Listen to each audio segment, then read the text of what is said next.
अध्याय 78 स्वरूप संघनन। समय मानो रेत की तरह बहता चला गया और पलक झपकते ही आधा महीना बीत गया। इन दिनों में शिराज ने हर दिन झरने के नीचे कठिन अभ्यास किया।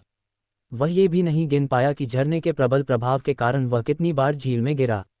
लकड़ी के लट्ठों की वजह से उसकी उंगलियां कई बार सूज गई थीं। यदि उसकी आध्यात्मिक ऊर्जा लगातार उसके शरीर और हड्डियों को पोषण न दे रही होती तो शायद वह इसे सहन नहीं कर पाता। पहले 5 दिनों में शिराज लगभग हमेशा आधी बेहोशी की हालत में शिक्षक मो द्वारा वापस लाया जाता था। हालांकि वह शांत और संयमित दिखता था, लेकिन जब उसने किसी कार्य में अपनी लगन दिखाई तो उसकी दृढ़ता ने शिक्षक मो को भी प्रभावित किया। जैसे जैसे समय बीता वह झरने की तीव्र धारा के साथ सामंजस्य बिठाने लगा। धीरे धीरे उसकी उंगलियों की शक्ति बढ़ी और अब वह झरने के प्रवाह में बहते लट्ठों को भी भेदने में सक्षम था। कठोर प्रशिक्षण ने आखिरकार अपना परिणाम दिखाना शुरू कर दिया। केवल शिराज ही नहीं बल्कि तांग और अन्य प्रशिक्षार्थी भी इस अभ्यास से लाभान्वित हो रहे थे। उनमें सबसे उल्लेखनीय प्रगति चेनू और गेहुआ ने की। दोनों ने लंबे समय से आध्यात्मिक चक्र को संघनित करने का प्रयास किया था। अंततः 13वें दिन उनके आभामंडल ने आध्यात्मिक ऊर्जा को चक्र में परिवर्तित कर दिया। हालांकि शिक्षक मो ने उन्हें निर्देश दिया कि आध्यात्मिक रोटेशन चरण में सफलतापूर्वक प्रवेश करने के बाद भी वे झरने के नीचे अभ्यास जारी रखें ताकि उनकी प्रगति स्थिर बनी रहे। दूसरी ओर तांग और अतुल भी प्रेरित थे। उन्होंने अपना आराम का समय घटा दिया और अपने शरीर में आध्यात्मिक ऊर्जा को सक्रिय करते हुए अभ्यास को तीव्रता दी। झरने के नीचे अभ्यास करते पांचों आकृतियां समय के साथ और अधिक संगठित होती जा रही थीं। झरने का प्रभाव। झरने की तीव्र धारा से उठती बूंदें वातावरण में भाप की तरह फैल रही थीं। झील के किनारे शिक्षक मो खड़े होकर सभी प्रशिक्षार्थियों की प्रगति देख रहे थे। झरने के नीचे शिराज लकड़ी के लट्ठों पर कूदता हुआ बिजली की गति से आगे बढ़ रहा था। उसकी हर हरकत में फुर्ती और दृढ़ता झलक रही थी। ये पर्याप्त नहीं है, उसने बुदबुदाया। गहरी काली आध्यात्मिक ऊर्जा उसके पैरों के चारों ओर लिपटी और एक पल में उसकी गति और भी तीव्र हो गई। शिक्षक मो ने ये देखा और उनकी आंखें केंद्रित हो गईं। एक हल्की मुस्कान उनके चेहरे पर उभरी। ये संकेत था कि शिराज ने आखिरकार आकार संघनन का मूल तत्व समझ लिया था। इस समय शिराज बाहरी दुनिया से अलग हो गया था। उसे महसूस हो रहा था कि उसका शरीर अचानक बहुत हल्का हो गया है, जबकि पानी की धारा, जो पहले उसकी आंखों से पकड़ पाना नामुमकिन थी, अचानक धीमी हो गई थी। वह पानी के पर्दों के बीच की छोटी सी खाई भी देख सकता था। जब तक वह उन अंतरालों से गुजरता रहेगा, झरना उसे छू नहीं सकेगा। शिराज की आकृति धुंधली सी दिखाई दी और उसके पैरों के इर्द गिर्द काली आध्यात्मिक ऊर्जा का संचार होता रहा। एक धुंधली आकृति उभरी और उसका शरीर झरने के अंदर से एक काली रेखा की तरह गुजरता हुआ प्रतीत हुआ। इसके अलावा जब शिराज का शरीर पानी की धारा के बीच से गुजरा तो ऐसा लग रहा था जैसे एक काली छाया बहते पानी में बह रही हो। हालांकि शिराज की आंखें शांत रहीं। वह 2 उंगलियां ऊपर उठाते हुए एक पल के लिए रुका। फिर उसका हाथ सीधा फैला और उसकी उंगलियां नुकीले हथियार की तरह लग रही थीं। यह पानी के बहाव को चीरता हुआ झरने से नीचे बहते हुए लकड़ी के लट्ठे के बीच में सटीक रूप से लगा। एक गहरी आवाज गूंजी। शिराज की उंगलियां लकड़ी के लट्ठे में जोर से घुस गईं और लकड़ी के टुकड़े बाहर निकल आए। फिर वह पानी के बहाव में बह गया। शिराज के दिल से खुशी तुरंत बाहर निकल आई। यह इन 20 या उससे ज्यादा दिनों में किया गया सबसे सुकून देने वाला प्रयास था। इसमें जरा सी भी हिचकिचाहट नहीं थी और उसकी शक्ति पूरी तरह से बाहर निकल आई। शिराज के दिल में एक अवर्णनीय खुशी की लहर दौड़ गई। फिर वह खुद को रोक नहीं सका और जोर से हंस पड़ा। झरने के बीच से गुजरते हुए उसका शरीर हिलने लगा और एक काली रेखा में बदल गया। झरने के बीच से गुजरते हुए भी उसके प्रयास बंद नहीं हुए। उसकी उंगलियों से निकलने वाली हवाएं बिजली की तरह थीं और उसने सही समय का पूरा फायदा उठाया। उसके शरीर के पास से गुजरने वाले कई लकड़ी के लट्ठे उसके शरीर में छेद गए। इस क्षण इन ध्वनियों ने एक अद्भुत लयबद्ध धुन बना ली थी। दूसरे झरने के नीचे निया और अन्य लोग इस लयबद्ध ध्वनि से चौंक गए और उन्होंने अपनी निगाहें दूसरी ओर घुमा लीं। फिर वे तब दंग रह गए जब उन्होंने झरने के नीचे भूत की तरह आगे पीछे घूमती हुई छाया को देखा। यह पागल आदमी। रूपाल अपना मुंह खोलने से खुद को नहीं रोक सका। आध्यात्मिक रोटेशन चरण में आगे बढ़ने के बाद वह शिराज को स्वीकार करने के लिए तैयार नहीं था और उसने शिराज के प्रशिक्षण का प्रयास किया। हालांकि वह तुरंत एक लकड़ी के लट्ठे से बह गया। बाद में उसने अपनी आध्यात्मिक ऊर्जा का उपयोग करके इसे अपने शरीर के चारों ओर लपेटा और एक बार फिर प्रयास किया। लेकिन अंत में वह अभी भी झरने से नीचे बह रहे एक लकड़ी के लट्ठे से बुरी तरह से बह गया। और अभी शिराज झरने के भीतर उन लकड़ी के लट्ठों को ऐसे संभाल रहा था जैसे वे कोई आम चीज हों। इसके अलावा वह उन सभी लकड़ी के लट्ठों को अपनी उंगलियों से छेदना नहीं भूला जब वे उसके पास से गुजरे। ऐसा करने के लिए किस तरह की भयानक गति और उंगली की ताकत की जरूरत होगी। संपूर्ण उत्तरी आध्यात्मिक अकादमी में पश्चिमी शाखा के विहा ही एकमात्र ऐसे व्यक्ति हो सकते हैं जो इस पागल व्यक्ति के खिलाफ खड़े हो सकते हैं। निया और अन्य लोग शिराज को ऐसे देख रहे थे जैसे वह कोई चमत्कार हो। शिराज अंततः रुक गया और 10 मिनट के बाद एक लकड़ी के लट्ठे पर स्थिर होकर खड़ा हो गया। उसने खुद को संतुलित किया, लेकिन अभी पीछे हटने की योजना नहीं बनाई। इसके बजाय वह क्रॉस लेग बैठ गया, जबकि निया और अन्य लोग उसे हैरान होकर देख रहे थे। उसके शरीर के भीतर से गहरी काली आध्यात्मिक ऊर्जा बाहर निकली और झरने के प्रभाव को रोक दिया। शिराज की अजीब हरकत देखकर निया और बाकी लोग थोड़ा चौंक गए। फिर उन्होंने शिराज के शरीर से एक विशेष आध्यात्मिक ऊर्जा का उतार चढ़ाव महसूस किया। ये है। कुरेंद की भौहें थोड़ी ऊपर उठ गईं। उसने अपनी गोंगफा आध्यात्मिक कला में सफलता हासिल की। कुरेंद की भविष्यवाणी सही थी। इससे पहले शिराज अपने शरीर के भीतर एक अवर्णनीय आराम की भावना महसूस कर सकता था और अपनी गति को बहुत सीमा तक बढ़ा सकता था। हालांकि जब उसने ऐसा किया तो उसने पाया कि उसके शरीर के भीतर आध्यात्मिक ऊर्जा अचानक प्रसारित हुई और जिस मार्ग से वह गुजरी वह महान पैगोडा कला के लिए परिसंचरण मार्ग था। काली काली आध्यात्मिक ऊर्जा बाहर निकली और अंततः उसके आभामंडल में प्रवेश कर गई। उसी क्षण शिराज का मन भी उसके पीछे चला गया और उसमें प्रवेश कर गया। फिर वह अपने आभामंडल में आध्यात्मिक चक्र के शीर्ष पर काली काली आध्यात्मिक ऊर्जा को ऊपर उठते देखकर आश्चर्यचकित हो गया। ये धीरे धीरे संघनित हो गई और हथेली के आकार का एक ब्रह्मपूर्ण प्रकाश स्तंभ बन गया। उस क्षण से शिराज की ताकत में एक नई ऊर्जा का संचार होने लगा। अध्याय 79 परिणाम। झरने के भीतर शिराज ने अपनी आंखें खोलीं। उसके चेहरे पर खुशी की चमक थी। उसने कभी सोचा भी नहीं था कि महान पैगोडा कला इस पल में सफलता प्राप्त करेगी। यह उसकी अपेक्षाओं से परे था। महान पैगोडा कला 3 चरणों में विभाजित थी: नींव, आकार संघनन और स्तंभ स्वरूप। पहला चरण हासिल करना अपेक्षाकृत आसान था, लेकिन उसके बाद शिराज ने ज्यादा प्रगति नहीं की। हालांकि उसने महसूस किया कि वह धीरे धीरे इस कला में कुशल हो रहा था, परंतु सफलता का अनुभव आज से पहले कभी नहीं हुआ था। उसके आभामंडल में आध्यात्मिक ऊर्जा प्रकाश चक्र के ऊपर स्थित ब्रह्मकारी प्रकाश स्तंभ पहले ही गायब हो चुका था। फिर भी शिराज स्पष्ट रूप से महसूस कर सकता था कि उसके भीतर की आध्यात्मिक ऊर्जा संघनित होने के साथ साथ अधिक शुद्ध होती जा रही थी। इसके अलावा जब महान पैगोडा कला आकार संघनन चरण पर पहुंची तो उसने अपने भीतर सीलबंद आध्यात्मिक नाड़ी को स्पष्ट रूप से महसूस किया। ये पहले की तरह नहीं था, जब वह इसे बिल्कुल भी महसूस नहीं कर पाता था। ये स्पष्ट था कि उसकी माँ द्वारा सील की गई आध्यात्मिक नाड़ी धीरे धीरे प्रकट हो रही थी, क्योंकि वह महान पैगोडा कला के बारे में अपनी समझ को गहरा कर रहा था। शिराज ने अपने हाथों को नीचे देखा और उन्हें धीरे से जकड़ लिया। उसके चेहरे पर एक संतोषजनक मुस्कान थी। ये पहली बार था जब वह अपने शरीर के भीतर छिपी आध्यात्मिक धड़कन को इतनी स्पष्टता से महसूस कर रहा था। वह अनुमान नहीं लगा सकता था कि यह आध्यात्मिक नाड़ी किस स्तर की होगी, लेकिन उसने एक अजीब और अनोखी भावना महसूस की। यह मानो सुप्त अवस्था से जाग रही हो और बादलों के भीतर से खुद को प्रकट कर रही हो। शिराज उस पल का बेसब्री से इंतजार कर रहा था जब उसकी महान पैगोडा कला महारत के चरण तक पहुंच जाएगी। जब ऐसा होगा तो उसकी आध्यात्मिक नाड़ी कितनी शक्तिशाली हो सकती है। गहरी सांस लेते हुए शिराज ने अपने हाथ फैलाए और उसके चारों ओर लिपटी आध्यात्मिक ऊर्जा गायब हो गई। उसने झरने के बहते पानी को अपने ऊपर बरसने दिया और फिर एक तेज गति से खुद को धक्का दिया। उसका शरीर एक काली छाया में बदल गया और वह झरने से बाहर निकल गया। अंततः वह झील के किनारे उतरा। इस समय जिया और अन्य लोग पहले ही अपना प्रशिक्षण रोक चुके थे और किनारे पर आराम कर रहे थे। जब उन्होंने शिराज को अपनी ओर आते देखा तो उनके चेहरों पर अजीब से भाव उभर आए। उन्होंने शिराज द्वारा किए गए अभ्यास के दौरान हुए हंगामे को पूरी तरह से देखा था। लगता है तुम और भी अधिक शक्तिशाली हो गए हो। रविंद्र ने शिराज की ओर देखा। शिराज का आभामंडल अब भी आध्यात्मिक रोटेशन चरण के शुरुआती स्तर पर था, लेकिन रविंद्र को साफ महसूस हो रहा था कि वह पहले से बिल्कुल अलग था। भले ही दोनों का साधना स्तर समान माना जाता था, लेकिन जब उसने शिराज का सामना किया तो उसे कुछ दबाव महसूस हुआ। शिराज हल्का मुस्कुराया। अब वह शैडो स्पिरिट स्टेप और स्पिरिट किंग फिंगर जैसी आध्यात्मिक कलाओं में कुशल हो चुका था। हालांकि उसे इन कलाओं को सुधारने के लिए अभी भी वास्तविक अनुभव की आवश्यकता थी, लेकिन उसकी क्षमता में पहले से काफी सुधार हो चुका था। इसके अलावा उसकी महान पैगोडा कला में हुई प्रगति ने उसकी आध्यात्मिक ऊर्जा को पहले से कहीं अधिक मजबूत बना दिया था।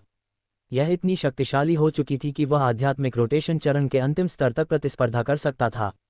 लगता है कि यह प्रशिक्षण पद्धति पहले ही अपने वांछित प्रभाव तक पहुंच चुकी है, कुरेंद ने चलते हुए कहा और शिराज की ओर मुस्कुराए। शिराज ने सिर हिलाया। अब वह झरने की धारा की तीव्रता को समझ सकता था। इसके अलावा वह बहते हुए लकड़ी के टुकड़ों को बिना किसी गलती के भेदने में भी सक्षम हो चुका था।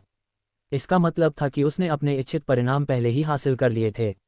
हालांकि प्रशिक्षण और वास्तविकता में बड़ा अंतर है। अभी तुम्हें अपनी आध्यात्मिक कलाओं को निखारने के लिए वास्तविक लड़ाई की आवश्यकता है। कुरिंद मुस्कुराए और रविंद्र और दानिश की ओर देखा। तुम दोनों को मिलकर उससे मुकाबला करना चाहिए। देखते हैं क्या तुम उसे हरा सकते हो। मिलकर मुकाबला करना। रविंद्र और दानिश ने भौहें उठाईं। हालांकि उनकी निगाहें शिराज पर टिकी रहीं।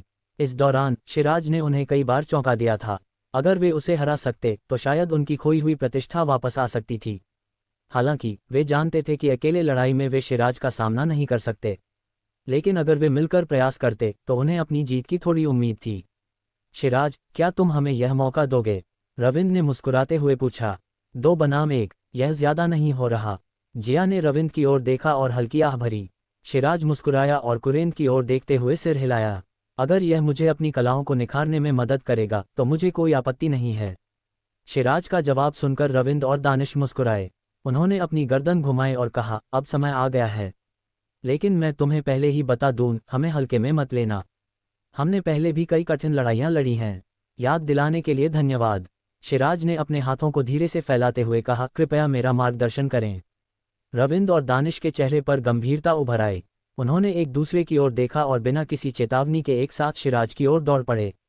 उनके शरीर से आध्यात्मिक ऊर्जा फूट पड़ी और उन्होंने तुरंत अपनी गति बढ़ा दी।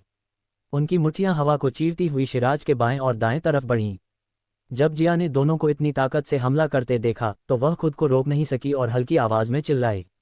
हालांकि शिराज इस समन्वित हमले के खिलाफ काफी शांत रहा। इससे पहले कि उनकी मुट्ठी से हवा उस तक पहुंच पाती, वह पहले ही आधा कदम पीछे हट चुका था।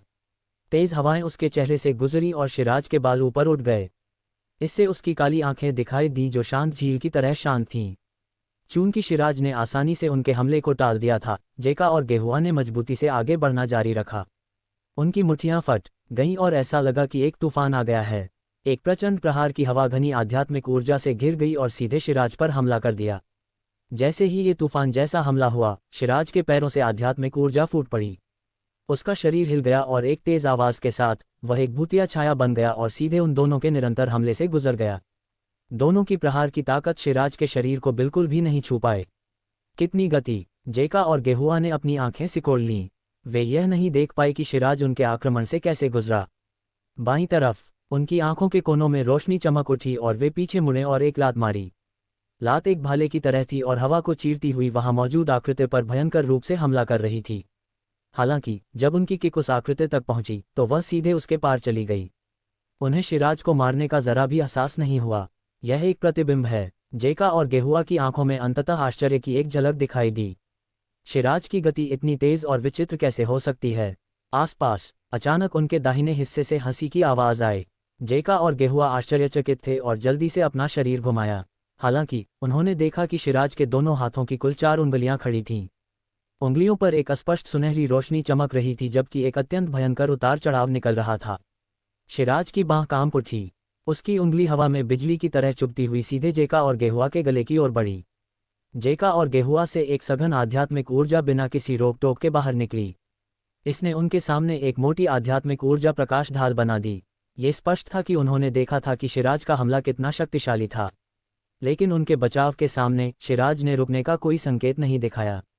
उसकी उंगलियों पर उसकी हड्डियों से एक सुनहरी रोशनी निकलती हुई प्रतीत हुई। यह अत्यंत भयंकर उतार चढ़ाव से भरी हुई थी। शिराज की उंगलियां आखिरकार जेका और गेहुआ की आध्यात्मिक ऊर्जा प्रकाश ढाल पर आ गईं। उन्होंने देखा कि प्रकाश ढाल विकृत हो गई। फिर बाद में उंगलियां जोड़ी की चौड़ी आंखों के नीचे आध्यात्मिक ऊर्जा प्रकाश ढाल को भेदती हैं। शिराज की चमकती हुई उंगलियां जेका और गेहुआ के गले के सामने आधा इंच रुक गईं। हालांकि यह उनके शरीर को नहीं छू पाया, फिर भी उनके गले पर हल्का सा निशान दिखाई दिया। हल्का सा दर्द महसूस हुआ। जेका और गेहुआ ने बिल्कुल भी हिलने की हिम्मत नहीं की। उन्होंने अपने सामने पड़ी सुनहरी उंगलियों को घूरा और एक गहरी सांस ली। अगर वे जीवन और मृत्यु के संघर्ष में होते तो शिराज की उंगलियां उनके गले को चीर देतीं। लड़ाई के लिए धन्यवाद। शिराज ने उन दोनों की तरफ मुस्कुराकर देखा। हालांकि उसे अपने दिल में कुछ खुशी महसूस हुई। शैडो स्पिरिट सटेप और स्पिरिट किंग फिंगर की शक्ति ने उसकी उम्मीदों को पार कर दिया था।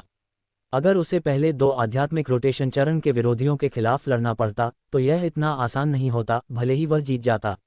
ऐसा लगता है कि हमें उस वरीयता प्राप्त प्रविष्टि को पाने के बारे में सोचना भी नहीं चाहिए, जेका ने असहाय होकर कहा। हालांकि वे थोड़ा पीछे हट गए, लेकिन ये स्पष्ट था कि शिराज ने अपनी पूरी ताकत का इस्तेमाल नहीं किया। तुम शिराज का फायदा उठाना चाहते थे, फिर भी अंत में तुम्हें ही सबक सिखाया गया है ना?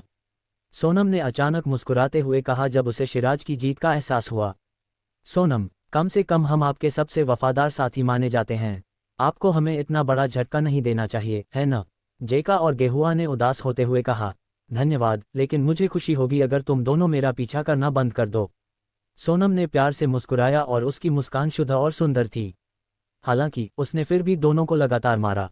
बुरा नहीं है। बगल में शिक्षक कुरेन ने भी मुस्कुराते हुए सिर हिलाया। हालांकि आपका शैडो स्पिरिट सटेप अभी भी थोड़ा जंग खा गया है। आप इसे स्वाभाविक रूप से और सहजता से उपयोग करने में असमर्थ हैं। ऐसा लगता है कि आपको इसे पूरी तरह से अपनी रणनीति में एकीकृत करने से पहले कुछ समय के लिए अभ्यास करना होगा। अध्याय 80 एक स्पैरिंग पार्टनर के रूप में स्पिरिट स्टेज। शिराज द्वारा जेका और हो यू को हराने के बाद उसका प्रतिद्वंद्वी अचानक शिक्षक मो बन गया था। घटनाओं के इस परिवर्तन ने अंततः शिराज को कष्ट पहुंचाया। हालांकि शिक्षक मो ने अपनी शक्ति को आध्यात्मिक रोटेशन चरण तक दबा दिया, लेकिन ये प्रारंभिक चरण नहीं था, बल्कि आध्यात्मिक रोटेशन चरण मध्य चरण था। शिक्षक मो ने जो कहा था उसके आधार पर यदि आप खुद को संयमित करना चाहते हैं तो आपको बहुत दबाव की आवश्यकता होती है। यदि वे समान रूप से मेल खाते थे तो प्रभाव उतने महान नहीं थे। शुरू में शिराज को इन शब्दों पर कोई आपत्ति नहीं थी। हालांकि उन्हें लगा कि शिक्षक मो ने उन्हें धोखा दिया है जब उन्होंने लड़ाई शुरू की। हालांकि शिक्षक मो ने अपनी शक्ति को आध्यात्मिक रोटेशन चरण मध्य चरण तक दबा दिया, लेकिन उनकी गहरी दृष्टि, अनुभव, उनके जाली शरीर की निपुणता और उनकी आक्रामक और रक्षात्मक तकनीकों की विविधता सभी आध्यात्मिक चरण के स्तर पर थीं। वह अपनी आध्यात्मिक ऊर्जा को दबा सकते थे, लेकिन वह इन चीजों को दबा नहीं सकते थे। इसलिए शिराज मूल रूप से एक ऐसे प्रतिद्वंद्वी के खिलाफ लड़ रहा था जिसके पास आध्यात्मिक रोटेशन चरण मध्य चरण की ताकत है और उसे आत्मा चरण का अनुभव है। युद्ध का परिणाम स्पष्ट था। शिराज पूरी तरह से मारा गया। पहले दिन की लड़ाई में शिराज ने शिक्षक मो के खिलाफ 13 बार लड़ाई लड़ी थी। वह मूल रूप से बाद वाले को कोई खास नुकसान नहीं पहुंचा पाया और हर बार बुरी तरह हार गया। दूसरी तरफ तांग कियान, एर और अन्य लोगों को लगा कि यह देखना बेहद दर्दनाक दृश्य था और उन्होंने अपनी निगाहें दूसरी तरफ मोड़ लीं। दूसरे दिन स्थिति थोड़ी बेहतर थी। हालांकि शिराज अभी भी वंचित स्थिति में था। अगर वह थोड़ी भी लापरवाही करता तो शिक्षक मो तुरंत उसकी खामी का फायदा उठाकर उसे एक ही चाल में हरा देते। हालांकि शिराज की स्थिति काफी दयनीय थी, लेकिन उसे किसी भी आम लड़के जैसा नहीं माना जाता था। आध्यात्मिक मार्ग में उसने कई खूनी लड़ाइयों का अनुभव किया था और उसके पास एक निश्चित उत्कृष्ट प्रतिभा थी। वह अपनी असफलता के कारण को जल्दी से समझने और थोड़ा थोड़ा करके बदलाव करके सुधार करने में सक्षम था। इसलिए 2 दिनों तक शिक्षक मो द्वारा पूरी तरह से मारे जाने के बाद वह अंततः धीरे धीरे गति पकड़ने में सक्षम हो गया। हालांकि वह अभी भी एक वंचित स्थिति में था, लेकिन वह कम से कम जवाबी हमला करने में सक्षम था। जवाबी हमले उतने प्रभावी नहीं थे, लेकिन फिर भी इसे एक बहुत ही अच्छा बदलाव माना जाता था। पहाड़ों के बीच झरने के नीचे घनी आध्यात्मिक ऊर्जा फूट पड़ी और आसपास की जमीन पर पड़ी बजरी चूर्ण चूर्ण हो गई। एक दुबले पतले लड़के की आकृति हवा की तरह उड़ी और धुंधली छाया की तरह वह तुरंत एक दुबली पतली आकृति के सामने प्रकट हुई। आध्यात्मिक ऊर्जा के बाहर निकलते ही उसका हाथ कसकर बंद हो गया। इसने क्रूर हवाओं को बाहर निकाला और निर्दयतापूर्वक दुबली पतली आकृति के सिर के पीछे की ओर बढ़ गई। लेकिन इससे पहले कि मुट्ठी अपने लक्ष्य पर प्रहार करती, उस दुबले पतले व्यक्ति की पीठ के पीछे आंखें थीं और उसने अपना शरीर मोड़ने का कोई संकेत नहीं दिखाया। एक मुट्ठी उसके कानों के पास से गुजरी और उसके पीछे से टकराए। ये सीधे मुट्ठी से टकराए। तेज हवा का झोंका आया और दुबले पतले व्यक्ति का शरीर थोड़ा कांप उठा। उसकी मुट्ठी तुरंत हथेली में बदल गई और उसके बीच से एक सघन आध्यात्मिक ऊर्जा बाहर निकली। दुबली पतली आकृति को अचानक एक जोरदार झटका लगा और उसका शरीर पीछे की ओर उड़ गया। फिर आकृति ने बीच हवा में चक्कर लगाया और लड़खड़ाते हुए जमीन पर गिर गई। वह फिर हार गया। कुछ ही दूरी पर जेका और अन्य लोगों ने ये दृश्य देखा और तुरंत मुस्कुरा दिए। पिछले हफ्ते में उन्होंने ये दृश्य कई बार देखा है। हालांकि शिराज पिछले हफ्ते की तुलना में इस समय बहुत बेहतर प्रदर्शन कर रहा था। उस समय जब शिक्षक मो ने हमला किया तो शिराज बुरी तरह से हार गया होता, लेकिन अब तक वह पहले ही हमला करने में कामयाब हो चुका था। हालांकि उन हमलों को शिक्षक मो ने आसानी से रोक दिया था। शिराज पहले से ही इस तरह से काफी अद्भुत है। अगर हम होते तो शायद हम में शिक्षक मो के खिलाफ लड़ने की हिम्मत भी नहीं होती। तांग ने भौहें सिकोड़ते हुए कहा जब उसने देखा कि जेका और बाकी लोग हंस रहे हैं। ये सच है कि हम शिक्षक मो के खिलाफ लड़ने की हिम्मत नहीं करेंगे, लेकिन ऐसा इसलिए है क्योंकि हम इतने मूर्ख नहीं हैं। जेका हंसा। जब तक वह मूर्ख नहीं था, वह एक स्पिरिट स्टेज के खिलाफ क्यों लड़ेगा? भले ही स्पिरिट स्टेज पावरहाउस उसकी आध्यात्मिक ऊर्जा को आध्यात्मिक रोटेशन स्टेज के स्तर तक दबा दे, क्या यह अभी भी वही बात नहीं है? तांग ने उस पर बुरी नज़र से देखा। आज प्रशिक्षण का अंतिम दिन है, हम कल प्रविष्टियों के लिए लड़ेंगे। अतुल थोड़ा अफसोस जताते हुए बोला, ऐसा लगता है कि भाई शिराज अपने लक्ष्य तक नहीं पहुंच पाएंगे। यह अच्छी बात है, वह आदमी काफ़ी घमंडी और अहंकारी है। मुझे भी इस दौरान उसके प्रदर्शन की प्रशंसा करनी होगी। हालांकि उसके लिए शिक्षक मो को हराना कैसे संभव है। हु यून ने अतुल के कंधों को थपथपाया और बोला। अतुल ने अपना सिर खुजलाया। ये सच था, उनकी नज़र में शिक्षक मो का अस्तित्व लगभग अप्राप्य था। अपनी मौजूदा ताकत के साथ उनके लिए शिक्षक मो को हराना मूल रूप से असंभव था। यह असंभव था, भले ही उन्होंने अपनी ताकत को दबा दिया हो। उस आदमी ने अभी भी हार मानने से इनकार कर दिया, जेका ने अचानक कहा। उसने देखा कि शिराज, जो शिक्षक मो द्वारा उड़ा दिया गया था, खुद को सीधा कर लिया। शिराज की आंखों में अभी भी एक उग्र लड़ाकू भावना थी जो बुझने से इनकार कर रही थी। वह आदमी, जेका ने अपन होठों को चटकाया और तुरंत एक व्यंग्यात्मक मुस्कान दी और अपना सिर खुजाया, वह काफ़ी पागल है। हालांकि वह निश्चित रूप से हमसे बहुत अधिक शक्तिशाली है। कम से कम मैं तब तक डटा नहीं रह पाऊंगा जब तक मुझे स्पष्ट रूप से पता है कि मुझे मार दिया जाएगा। तांग ने उसके हाथों को कसकर पकड़ लिया। हालांकि उसकी आंखें चिंता से भरी हुई थीं, लेकिन वह शिराज के व्यक्तित्व को अच्छी तरह से जानती थी। वह कभी भी इतनी आसानी से हार नहीं मानेगा। चलो इसे आखिरी बार करते हैं। कल आपको प्रविष्टियों के लिए लड़ना है, इसलिए आपको आज रात अच्छी तरह से आराम करना चाहिए। शिराज को एक बार फिर यहाँ देखते हुए शिक्षक मो ने अपना सिर हिलाया और धीरे से बोला। शिराज ने कुछ नहीं कहा, उसने केवल एक गहरी सांस ली और उसकी आंखें तुरंत तेज हो गईं। उसके पैरों से गहरी काली आध्यात्मिक ऊर्जा निकली और उसका शरीर एक काली रेखा में बदल गया और वह सीधे शिक्षक मो की ओर बढ़ गया। शिक्षक मो ने अपना शरीर बिल्कुल नहीं हिलाया और केवल अपने पैरों से धमाका किया। जब उन्होंने अपनी आस्तीनें लहराई तो जमीन पर पड़ी कुछ बजरी आसमान में उड़ गई। उनकी आध्यात्मिक ऊर्जा ने बजरी को घेर लिया और यह आकाश को ढांकते हुए शिराज की ओर तीरों की बौछार की तरह उड़ गई। शिराज की गति अचानक बढ़ गई और उसके पीछे एक छवि उभरी। उसका शरीर वास्तव में बजरी से भरे आकाश से गुजरा। इस समय शिक्षक का शरीर भी बाहर की ओर दौड़ा। वह तुरंत शिराज से टकराया। उसकी आध्यात्मिक ऊर्जा ने उसके शरीर, मुट्ठी, उंगलियों, कोहनी और पैरों को घेर लिया। हर हिस्सा तुरंत एक प्रभावशाली और शक्तिशाली उपकरण में बदल गया और उसने शिराज के महत्वपूर्ण क्षेत्रों पर प्रहार किया।